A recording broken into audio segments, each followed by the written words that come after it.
Still here. Stuck in this damn jam, my man.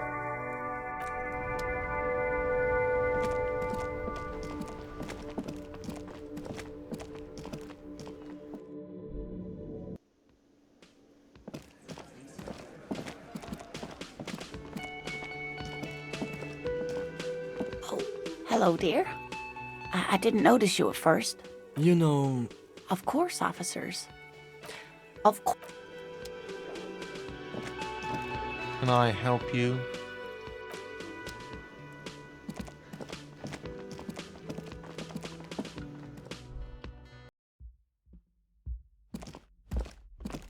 The door is closed. Still nothing. The lieutenant gives you a quick. Still no. The lieutenant. The door. This door can only be opened.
Promising raise pupil return.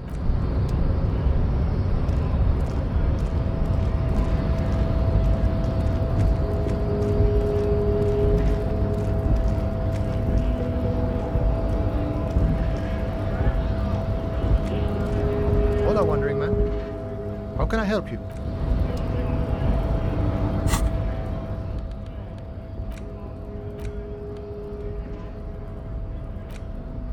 The note is written with a blue pencil on a piece of lined office paper. The kitchen magnets have left spots on its surface. Someone has scribbled, S. I can't believe the off-site copy is still here. The illiterate ginger kid. You'll find the filament.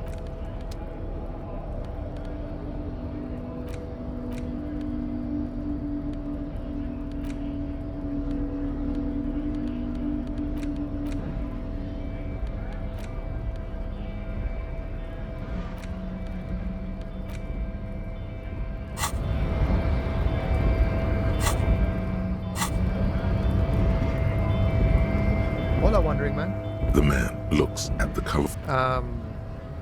But that's not you, officer. Good thing, too. I've known Johannes for a few years now.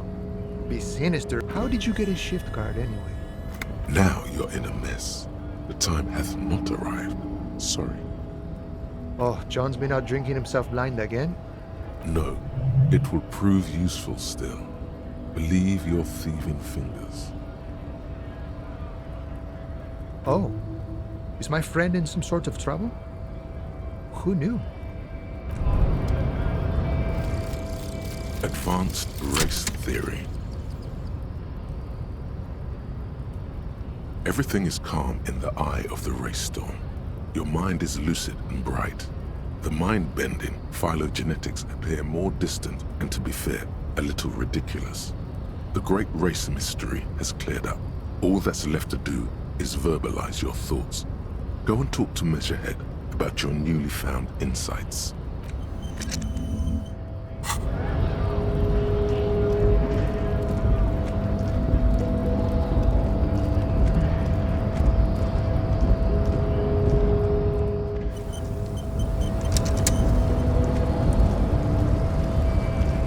The unpromising raise pupil. And...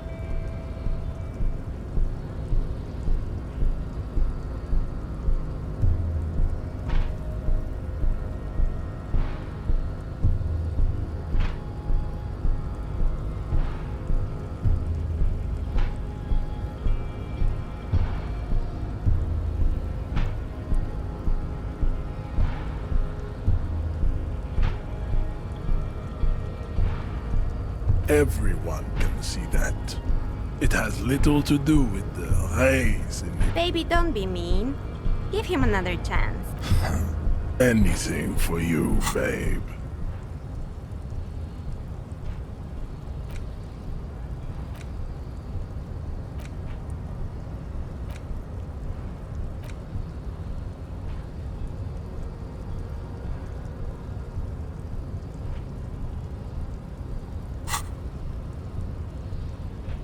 Look, babe.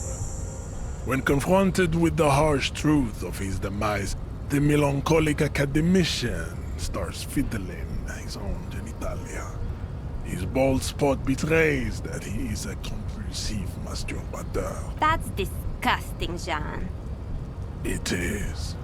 Beneath the veneer of academic jargon, the liberal theorist is a beast, a sexual maniac, and a deprived nihilist.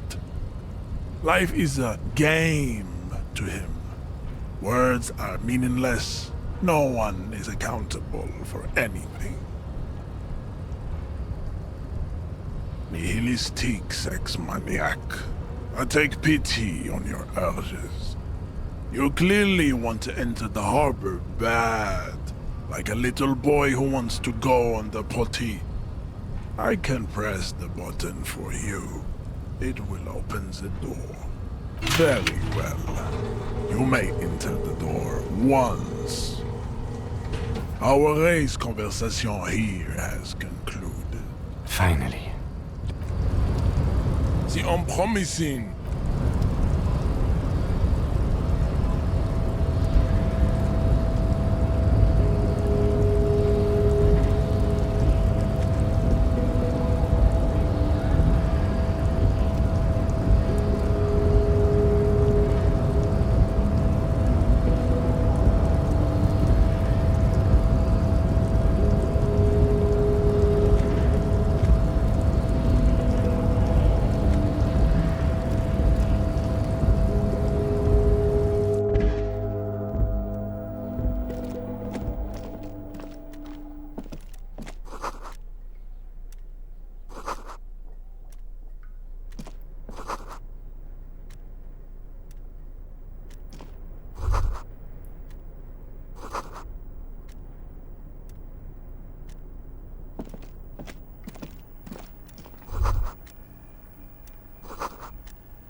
The front of this quarterly journal features a large satirical portrait of the late King Friesa because white antlers are one of the symbols of communism.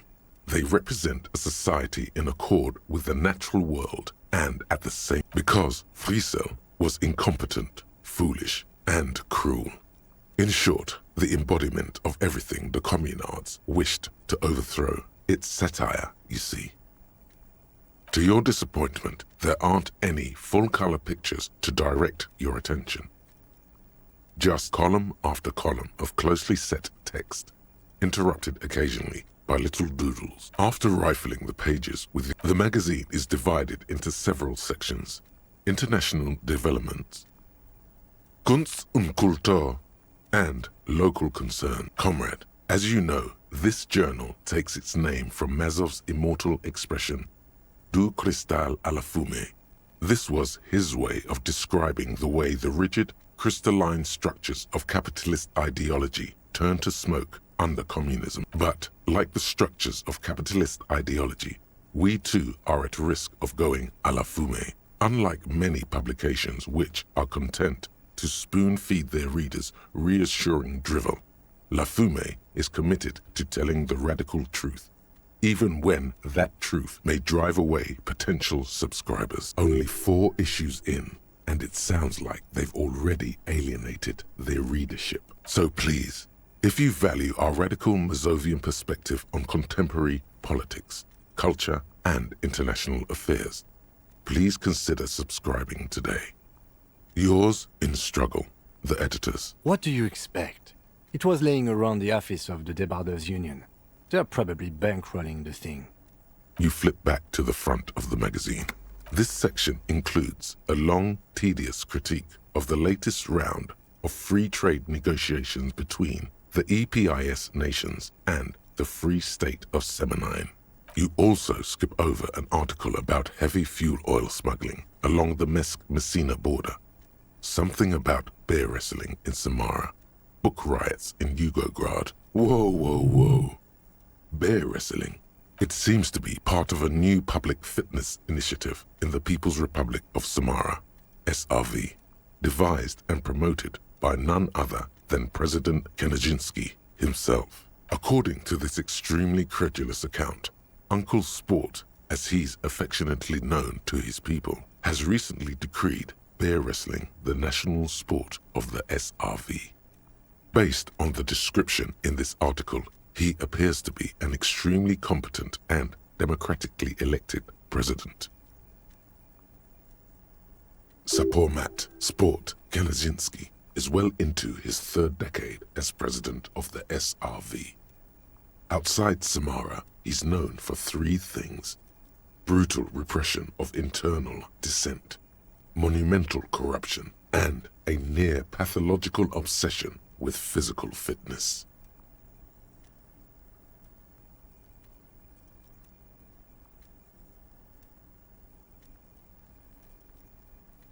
It's quite straightforward.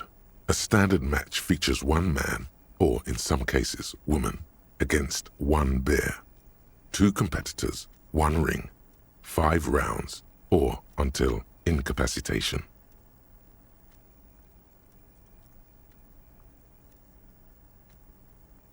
According to the SRV's Ministry of Information, the program has been a tremendous success. Public support stands at 87%, and youth obesity and alcoholism rates are down 12% and 7% respectively. This is the SRV we're talking about. If you think those are the real numbers, there's probably a guy who wants to sell you a bridge in Lachette. That's very much the idea. President Kaczynski has long maintained that a strong body is the best defense against capitalist aggression. The Samaran People's Republic? No, I should expect not. Why do you ask? I suppose that would be something to see. You flip back to the front of the magazine. It takes a moment, but gradually it dawns on you that Kunst und Kultur must mean arts and culture. Why they decided to title this one section in Volda is beyond you.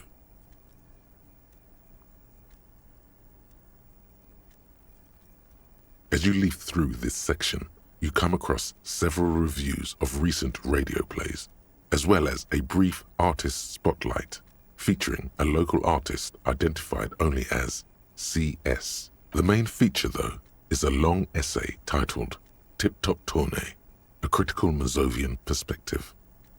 The Tip Top Tournée is an inter-Isolari racing series, mostly known for its high speeds, ludicrous sponsorship deals, and high death toll. In Revachol, it's held quadrennially on the prestigious Zero Carousel racing circuit.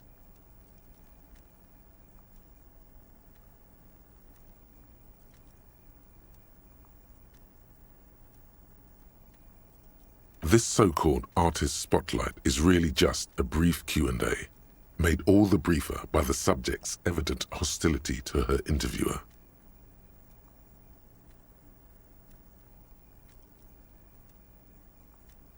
You think you're settling in for a relaxing recap of the most recent season, maybe sprinkled with some nice anecdotes about a few of the more colorful drivers. Instead, you find yourself skimming where to even start. For one, there's the crass commercialism of its sponsorships, and then there's the practically criminal emphasis on deadly motor crashes. So, all of it, basically. Oddly enough, this article has 2 bylines, Nastep Encolada Bernal and Exilus Buka. There's no way those are real names.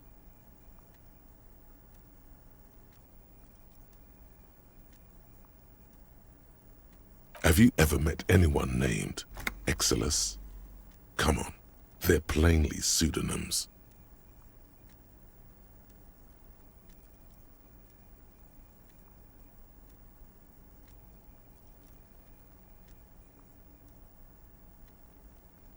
Under capitalism, the article says, every pursuit has its price. Every pleasure, even one as elemental as the joy of racing others around a track, is reduced to an advertising opportunity.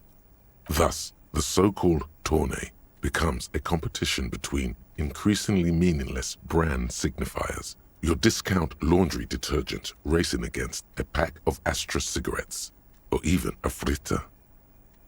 And that precisely is what's problematic about it. Were it not for the promise of random, spectacular violence, audiences would quickly lose interest. At the end of the day, it's the destruction of these 750,000 real races that you're really watching for.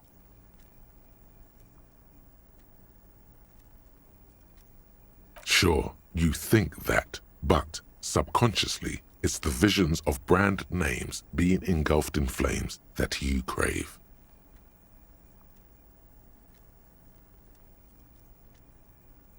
That's because you haven't been reading critically.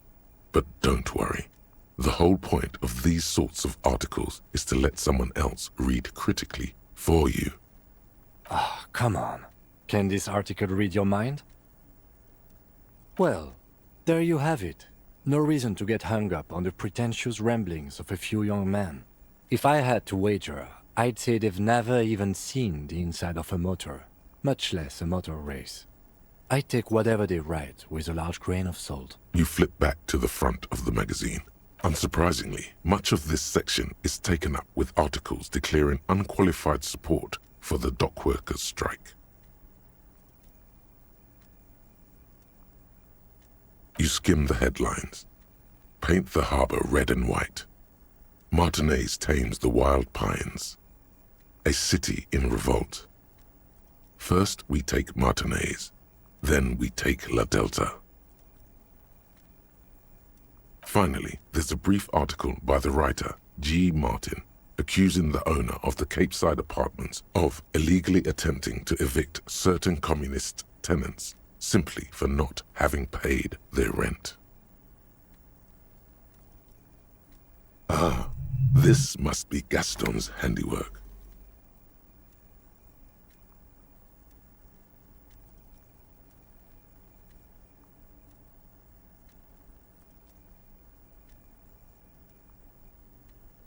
According to these editorials, there can be no accommodation with the forces of international capital or their mucilaginous allies in the coalition.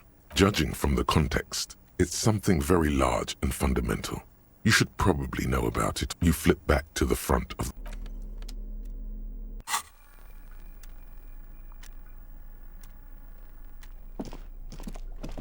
On second glance, someone has forgotten to properly close one of the drawers. It's unfortunate for the Union to just leave their paperwork. The drawer opens smoothly.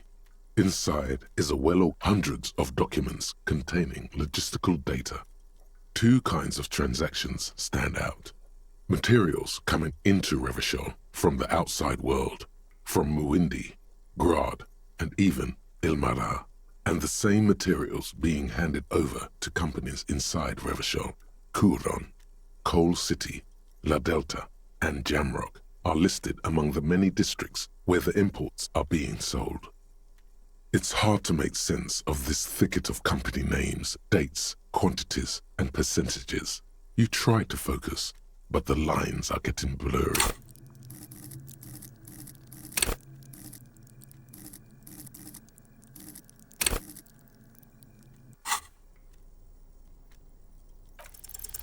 Look how blurry all the lines on these papers are. Our hermeneutics was almost within your grasp, but now Only vague letters float before your eyes. Less meaningful, but aesthetically more pleasing. You're a police officer, not a spiritual healer. You can focus the normal way by turning your attention to something. Is that what you're doing with those folders over there? Right. This is probably not relevant to our case. After all, we're not investigating an accounting mystery. Whatever's hidden here is hidden well. Concentration isn't enough. Only a trained accountant with a background in logistics would be able to really make sense of it. It appears to be a to-do list. Remember, Leo, Everard's shoes, special whirling borscht, water Everard's plants, sweep office floor, more banners. All items on the list have been crossed out, and the note itself is crumpled. Everard Clare, probably. The head of the Debarders Union. One of his aides must have left it. Nothing incriminating here. The special borscht seems a bit odd in the list. Remember, Leo, Everard's shoes, special whirling borscht, water Everard's plants, sweep office floor. All items on the list. The drawer slides.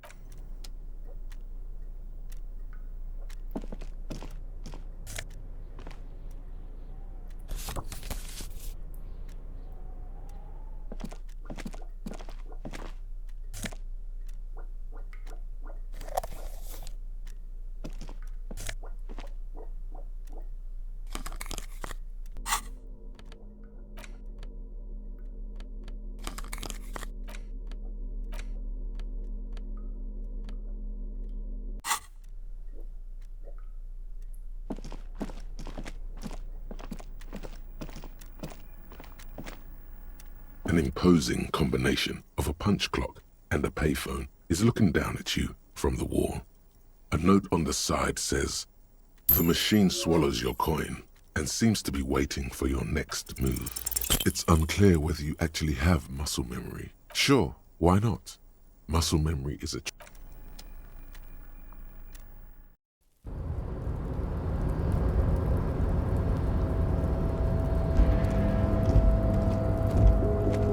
Looks like someone left his tarpaulin cloak hanging on the railing here.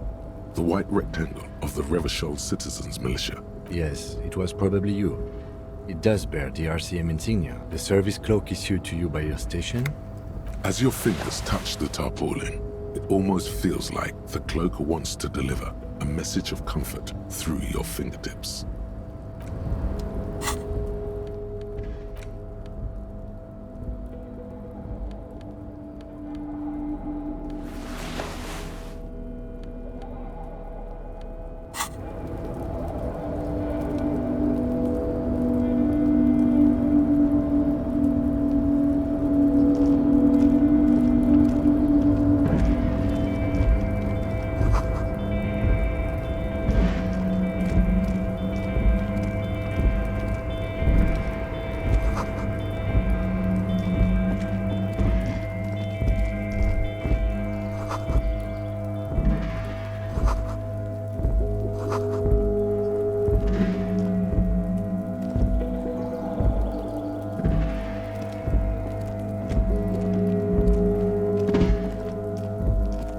This is the night watchman's booth. The name on the... Listen, it's okay to take a few minutes to yourself. Sit down and have a breather. If you must. But please hurry. Nothing incriminating catches your eye. The cabinets are clean and their sparse contents meticulously organized. It's a black and white photo of a young couple out in a street fair. The man, René, is dressed in a Royal Carabinier uniform. The girl is young and very pretty. Why did you take that picture of René? Fine, but let's move. I don't want to be seen snooping around.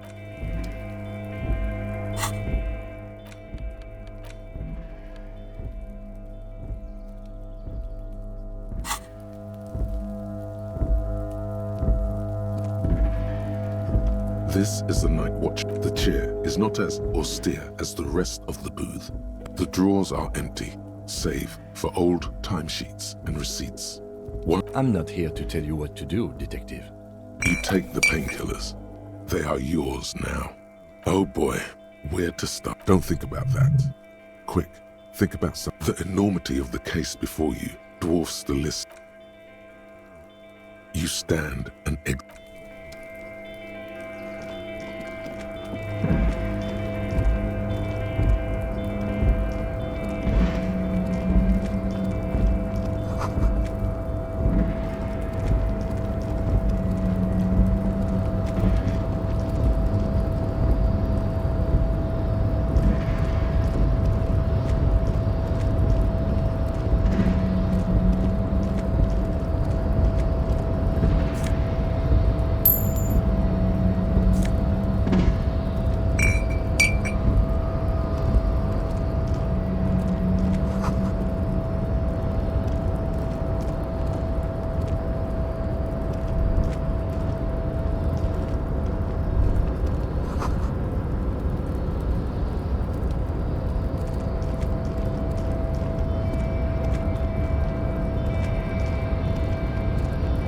a rusting control panel with several knobs. 2 buttons marked Marsh. Marsh. On with a loud grind. The crane shifts overhead, moving a massive metal container through the air.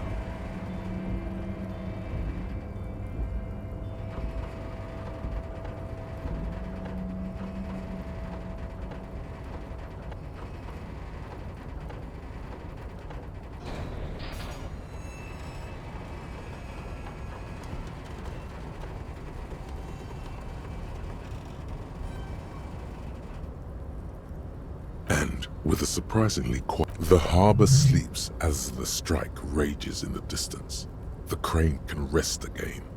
Moving this container, of course. I can't see how that was worth the wreckers. Except for seeing the crane in action, which... The crane does not return to its origin.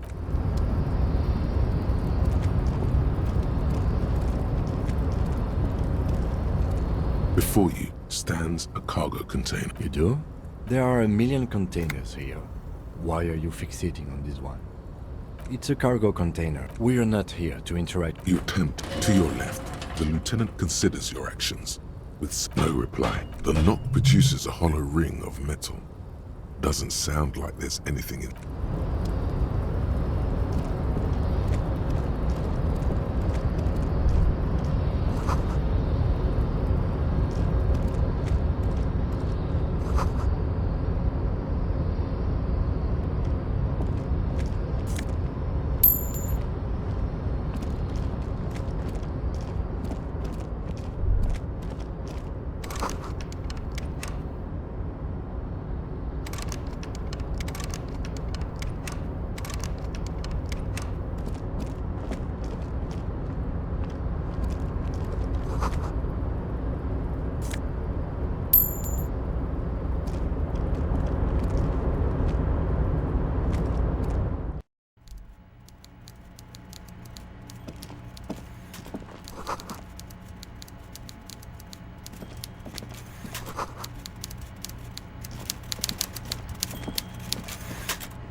Before you is a walrus of a man, seated behind a large desk.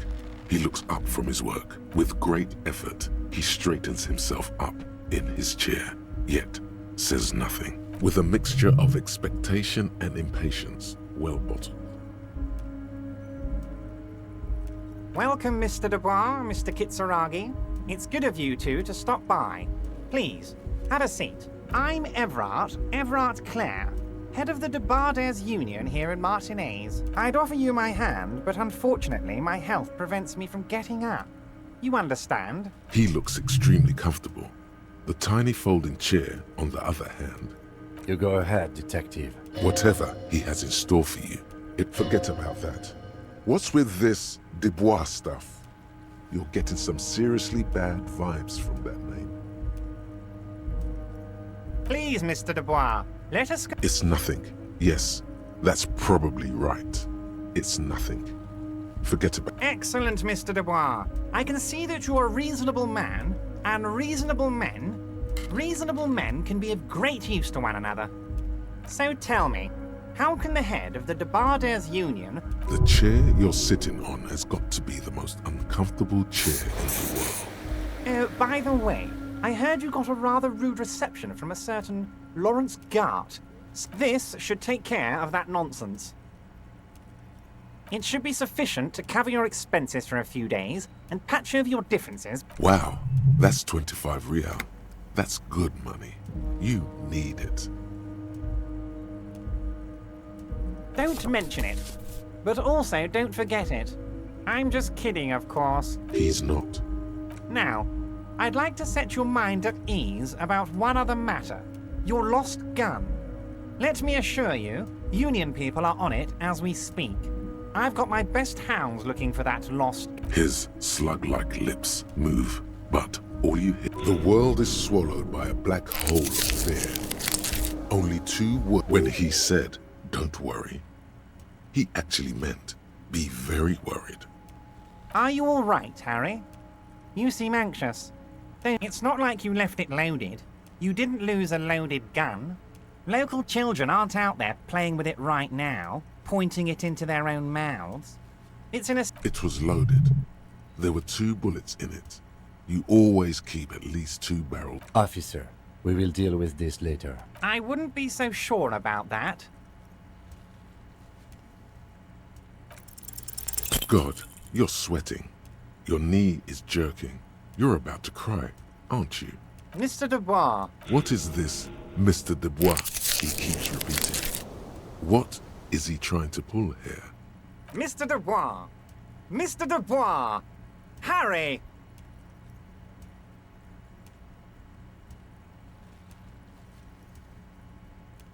Mr. Dubois. Maybe you could use your hands somehow, in a kind of throw-in motion, like you're throwing that Mr. Dubois act right back at him. He's Mr. Dubois. What an odd demonstration of...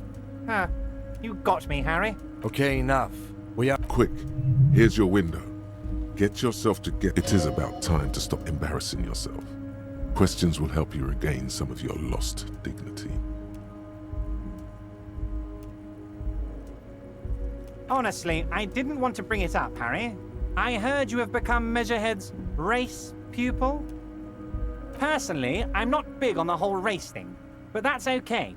It's all right to be a massive racist, let me assure you. I'm very glad you're comfortable sharing this with me.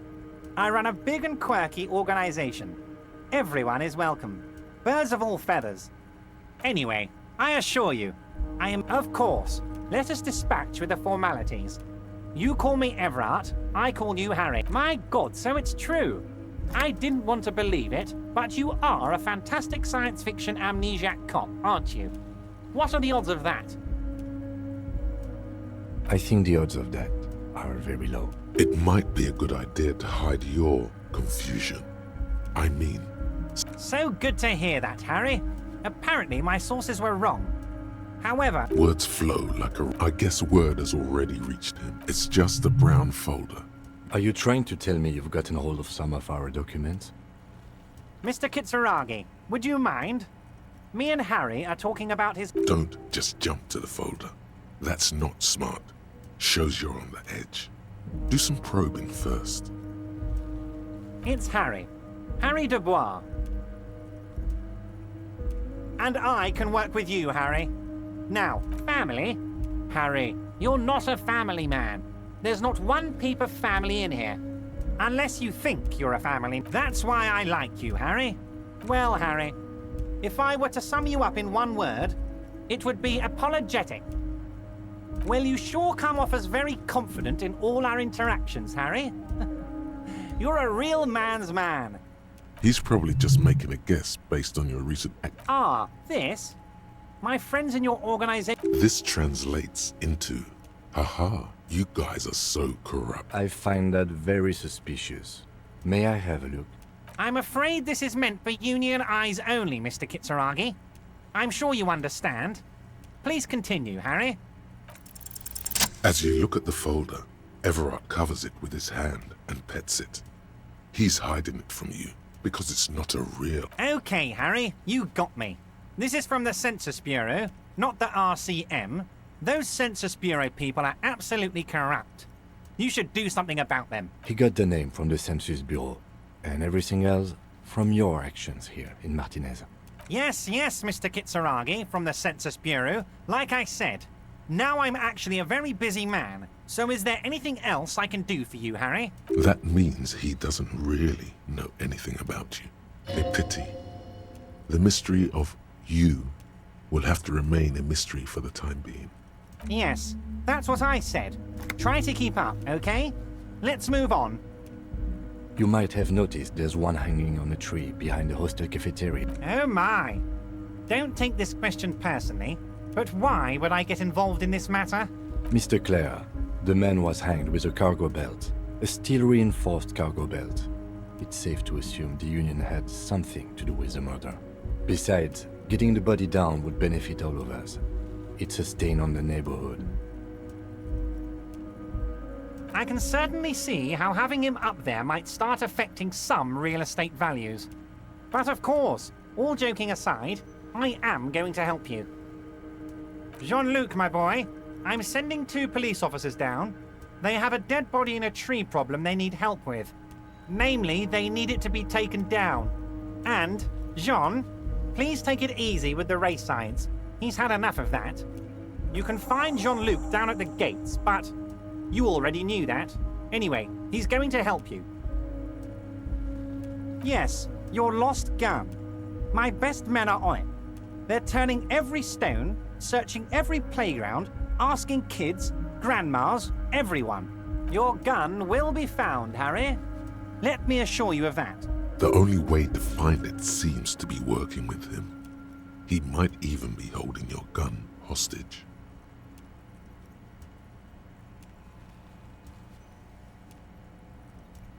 Damn it, Harry. That's exactly what it means. I'm only kidding, of course. Of course. I understand.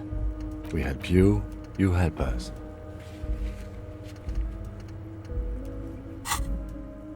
Oh, of course. That's your main thing here. That's why you're in Martinez.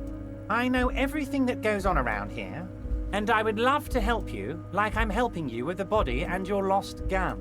I mean, it's no secret that the lynching is connected to the strike. So much to talk about. Honestly, it's been weighing on me so heavily. I understand you need to interview me.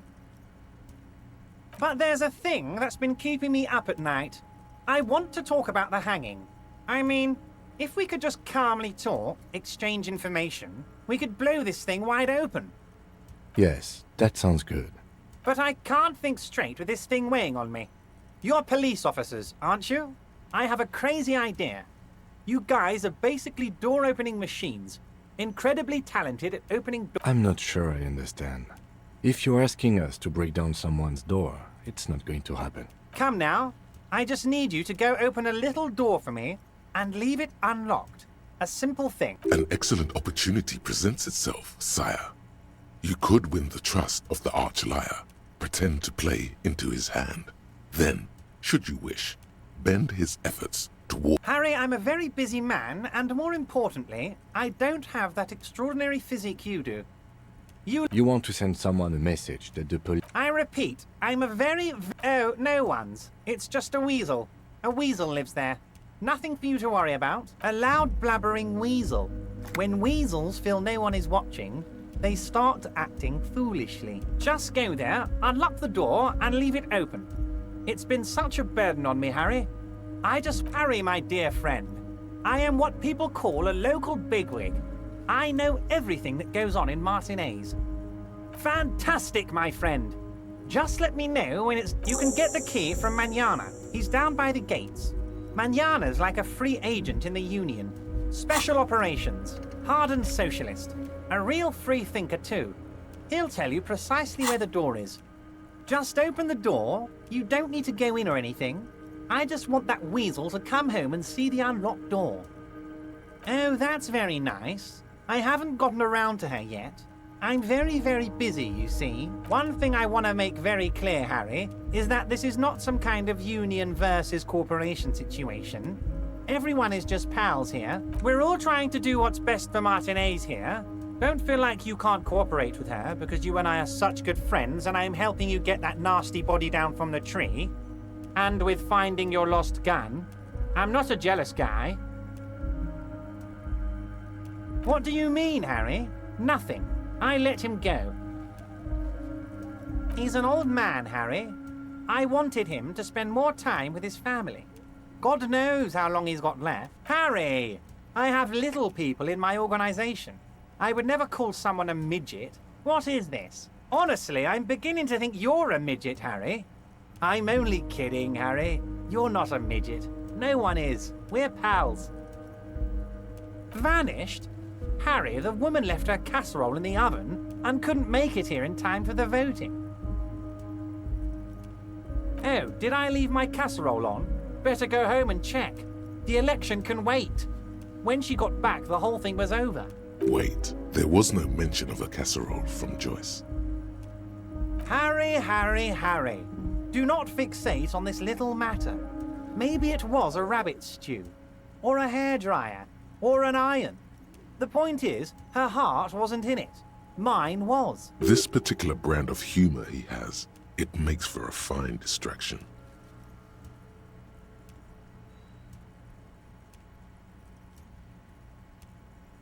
Yes, yes. Low balling, of course. This isn't a casino, Harry. Real people, real livelihoods are at stake here. But everything's a casino for those rich types. His expression makes it clear. This is childish and irresponsible behavior. If she actually wants to see me, she will find a way. Any good negotiator would. And I just don't have anything to discuss with a bad negotiator. He doesn't want to see her. It's as simple as that. Of course, Harry. Let me just assure you one more time. It's perfectly okay to share anything we discuss here with this Joyce. This is a completely transparent organization. I have no interest in what she is doing, but I myself have nothing to hide. Your business is your business, and I respect your privacy. Just remember, none of this is secret. Tell her about all of it. My brother's picture, my singing swordfish clock. Tell her how overweight I am and how I'm helping you find your lost gun. Tell her about everything. Everard doesn't mind. It is rather interesting to tell people things about each other, isn't it? It was nice telling him about her right now. My dear Harry, there are literally millions of containers in this harbor. I couldn't possibly remember what's in all of them. Harry, you smooth-talking son of a bitch. Time is a precious resource, and I don't have enough of it to count containers with you. Smooth talking. Maybe that's the way to go about opening the container. You should at least try convincing it. Wait. You need this to get in and out through the gate. Here, you're one of us now. A real red and white union man.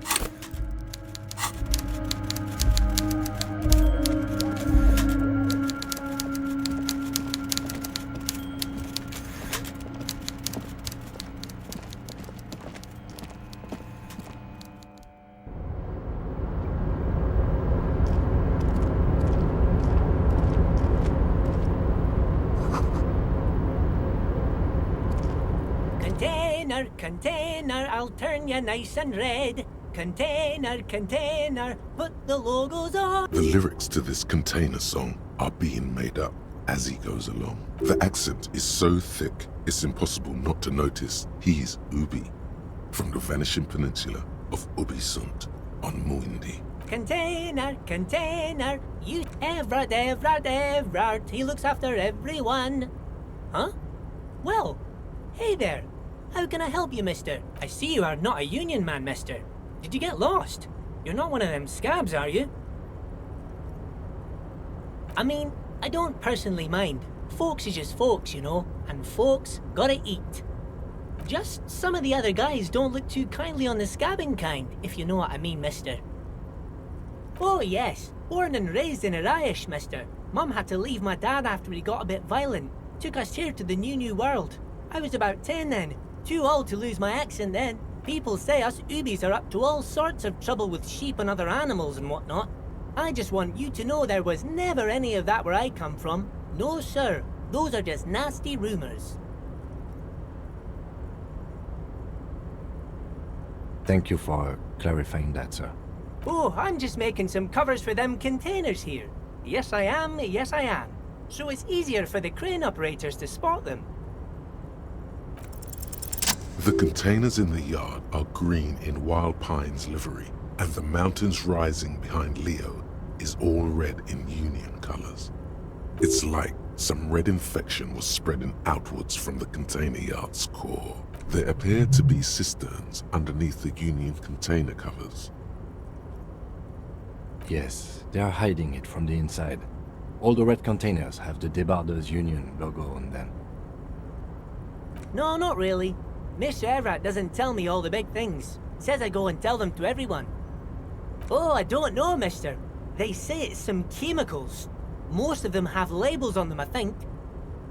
Oh, no trouble at all, mister. No trouble at all. Oh, most of the guys are down at the gates, keeping the scabs from coming in. We're on a strike. The whole union is. You don't have to work when you're on strike. Ha! We haven't worked for 2 months now. So no one is working? Not everyone is down there, of course. Mr. Everard is in his office, where he always is. And Jean-Luc is guarding the gate. But Titus and his boys got into some drunken trouble and Everard sent them on a nice vacation. For a week or so. Oh, I'm not really supposed to talk about that. That's union business. Him and his boys stirred up something in town. Probably drank too much and got into a fight or something. I heard Mr. Everett telling him to take some time off. I guess the boys got a bit too rowdy and had to let out some steam. I don't really know the details. That's just how boys are, you know. I haven't been in a fight since I was in middle school. Easy, Leo. Let's keep this on the hearties. Look at him. It's not going to be anything useful anyway. Don't fight it. Better to go with the flow.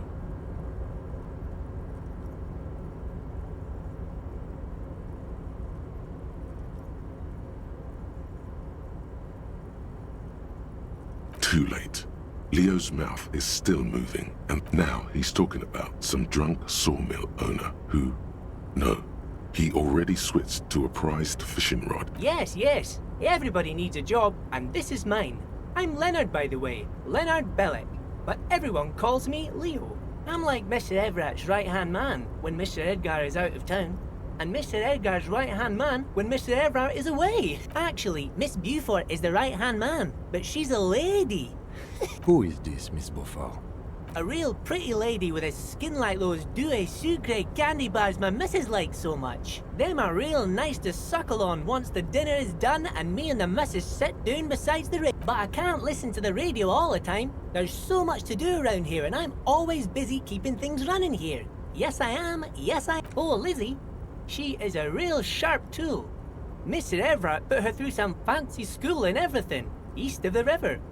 4 years she was gone, and when she came back, she was all fancy and lawyerly. He respects that word. That's obvious. But she's a real nice girl.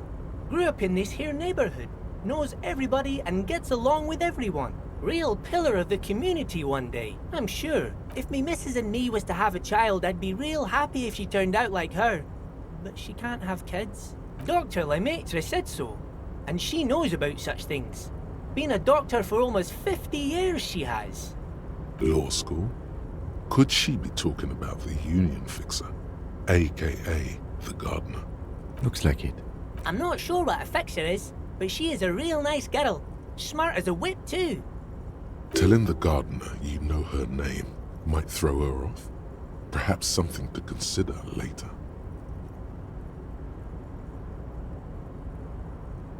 Oh yes, yes. I leave all kinds of notes for myself. That old head of mine ain't so good at keeping things in no more. I almost forgot about the borscht. Oh yes, I've been taking special whirling borscht to the men every day since the strike started. It's very, very good. Makes a man feel so warm and happy. I feel like I could take on Mr. Renadan's boar dogs every time the lunch is done. Yes, yes. I'm taking it to them. The borscht keeps them happy and in fighting spirits. Makes you all warm inside. They brew it in the whirling in rags. Oh, the whirling's cook. He makes it. Them is always talking with Mr. Manana in that weird language and laughing together. He doesn't speak what we speak. He's from Grad. Oh, sure, mister. Sure.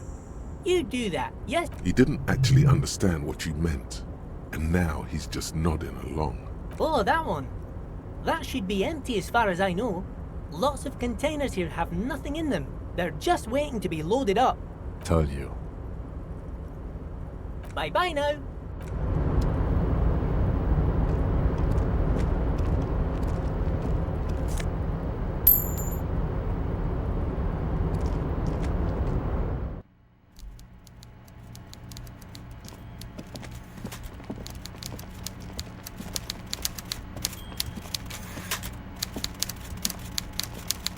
Mr. Dubois, a pleasure as always. I don't know what that means, Harry. Shady brew? There are so many moving parts in my operation, I can't keep track of them all. You know what? Don't even tell me. Whatever it is, do it. Surprise me. He sincerely has no idea what you were talking about. See you soon.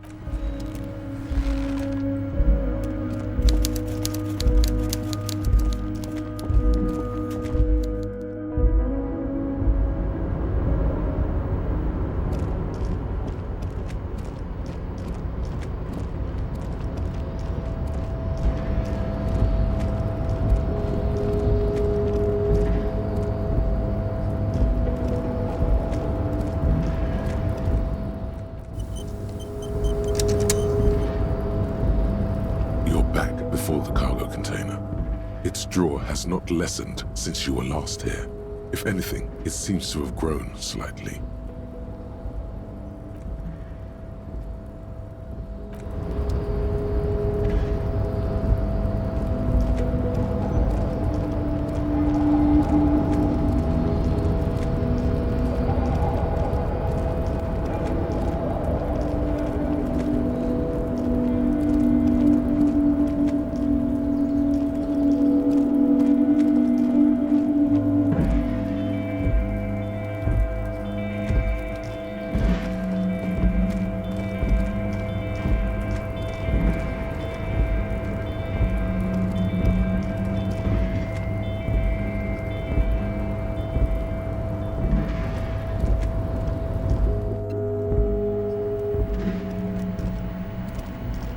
The already familiar cold touch of plastic.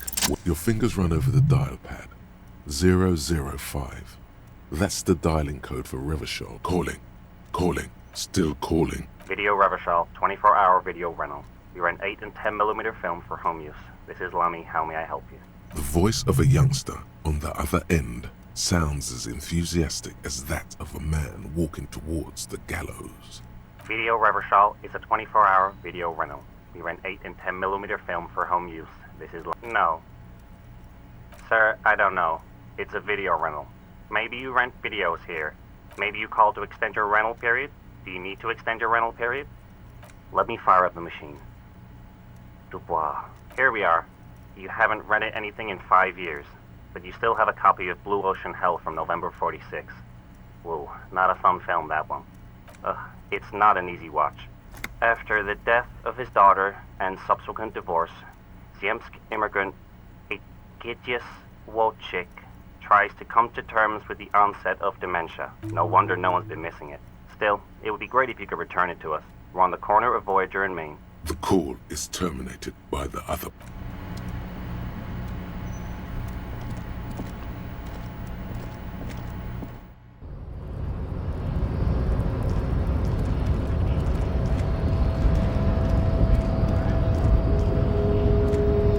The unpromising race pupil returns. So it was. My unpromising race pupil entered the harbor and used my superior to give me orders. I salute your cunning and will remove the body from the tree with my bare hands. You're so noble, Measurehead. There's a but. But While I am gone, someone must stand guard on the bridge. That someone needs to be you. Both of you. This is the uncomfortable result of not taking it down ourselves. I can live with a compromise. Listen to your little friend. He is wise in his childlike way. His mysterious race may yet prove fierce competition to my heroic haplogroup.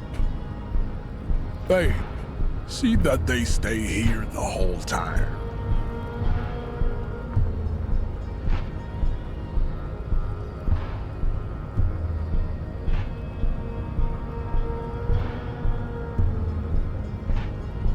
The woman's gaze followed. So, you guys are like cops or something?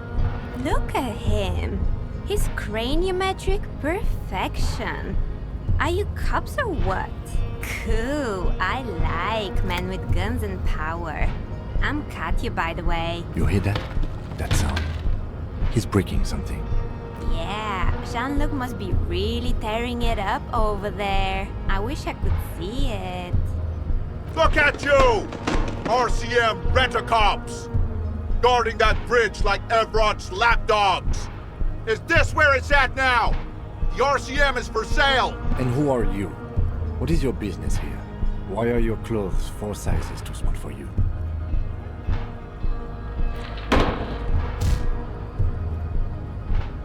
A shrill laughter interrupts you, echoing across Martinez.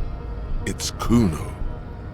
Then the man turns to look behind him at the behemoth appearing around the corner, approaching him, walking past him.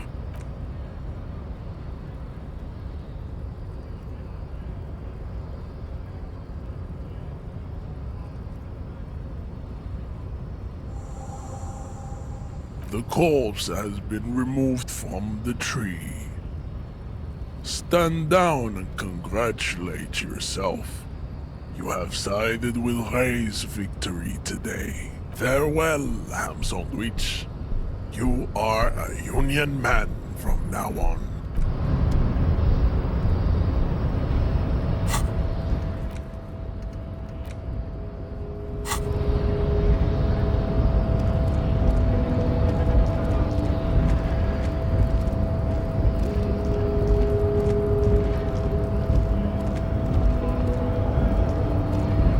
So, how'd you like our harbor? You've been in there, he means.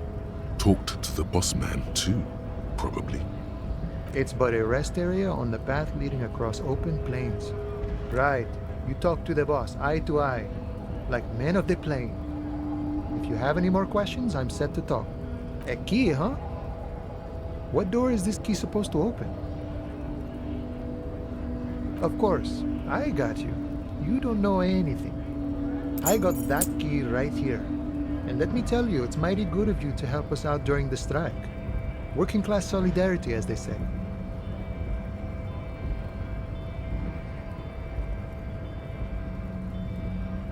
Polar weasel? Oh, I know what you mean. I'm pretty sure he's actually Occidental, though.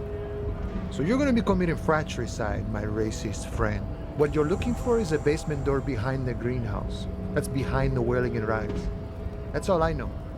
Our organization is what you call compartmentalized. Means we keep out of each other's business. Okay, but where did you get the key from? The janitor gave it to me. Nice fella. We talked about life and things that really, truly matter. None of this mess we're in. This jiving and juggling. What's it for? To feed our children, I guess. I'm more of a philosophical dock worker. I like to talk about the big picture stuff. Who I am, who you are, what we are fighting for. He means he's not going to tell you, cause he doesn't know. But he will shoot his mouth off with you now that you're working for Everard. Los Ardis? They're an independent militant group. A bit too high-strung, but it comes with the responsibility. They're sort of like you. Preserve the rule of law and all that. Except it's Everard's law. But really, they're just like you. We're negotiating our share. Aye.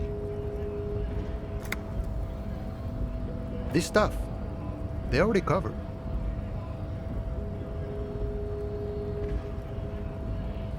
It's not enough. Not enough to get ahead. More about keeping us in our place. All of it. However, right now we want all the harbor workers to be on the company's board, so they could take part in the decision-making process. This seditious talk sounds like communism. Just so we're on the same page, communism is basically wanting to kill the rich people or deporting them to a labor camp in southeast Grad. But don't say that. No. I don't think I'm a communist. Seeing something of value and saying I want it all to myself is a much older and simpler notion. No science to it at all. Even a weak child can think it. The only things holding someone back are I can't and I shouldn't. I have nothing against communists. They are honorable boyaderos. And they have good analysis. But my own code serves me well. If my code starts failing, a code can fail a man as well as a man can fail a code, then I will have to submit to a new one, which may well be communism. He knows who he is, firmly grounded, has no need to reinforce or elaborate his political identity to himself or others. See, I am primarily a lazy person. I think it's best you make up your own mind now that you've met him. In my eyes, he is a capable organizer and a decent businessman. I guess you kind of get to be the village chief. He oversees the harbor, makes deals with the owners or other relevant parties, watches out for his own. By that, you mean corruption? By heavens, why would he not be corrupt? We live in a harsh and disordered world, see? And in this world, the old man is corrupt for our benefit, and we know it. Appreciate it even. He is, personally, not too lavish. He is reasonably lavish, sure. That's his prerogative. It's not like you want a saintly demeanor on a corrupt motherfucker. That would be a manipulative illusion. Besides, there are no non-corrupt systems in the world anyway, and moralism is the most corrupt of them all. This man has political theory, and it has not failed him today. Sure, I've had the necessary free time. Fortunately, there's always time. The look in his brown eyes conjures up an understanding. For him, having command of his time is the most important thing. It all comes together now. The way he speaks about scabs, his general attitude. He's a follower of a 500-year-old Franco-Nigerian Boyadero code, itself an appropriation of Vespertine cool. That of a noble peasant or a traveling herdsman. True to yourself, independent in your actions, loyal to your friends. No. No. The man sits on the railing, his hands reaching far and wide. The mercenary, eh? Who could have killed him? That's indeed the question. Why even do such a thing? What a thought! Why would noble workers resort to such a thing? Unless they were pushed, of course. Your dead guy was an enemy combatant. He was an agent of the opposition, attempting to undermine our honorable efforts. I ain't the murdering type, but that's just me. Large organizations like our union have all sorts of men, with all sorts of skills. He's not lying about not doing it himself. Understood. This has been of limited use. Still, thank you. No problem. I wish the best to you and your... It's clear you like the hard stuff, Brota. Evening falls. The vows are blurred and flesh. Lower intestine. The term is metabolic and circulatory system. Fascism, Brota. Many things, but it's mostly about trusting your gut. Who does your gut tell you is the source of Revachot's problems? Quit stalling, Bruiser. We're talking about the weakest, worst, yes, Women. Women. Men of Wu. You don't like them. They're insane. Their idiocy needs to be scrubbed off. That's what fascism boils down to. The red stomach truth. You're having a stomach truth. Because you've said the hard things that others won't say. The good things, you've said them many times. Okay, That sounds much better. Traditionalism. You like the sound of... You're going to keep your vooz, right? Keep your vooz, Brota. There's a slow, painful growl somewhere in your intestines. It is one of betrayal.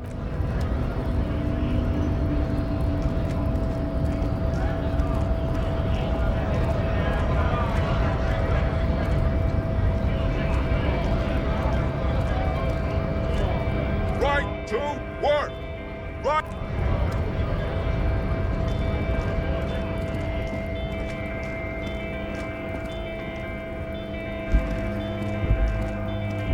Welcome. This man looks like trouble.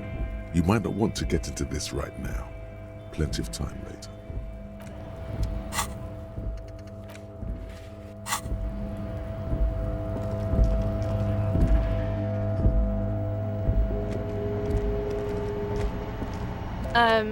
Is this about the questions again? Because, wow. I didn't know you worked for the Union, sir. Anything else I can do for you? No, you don't work for the Union. That was easy. Worryingly so.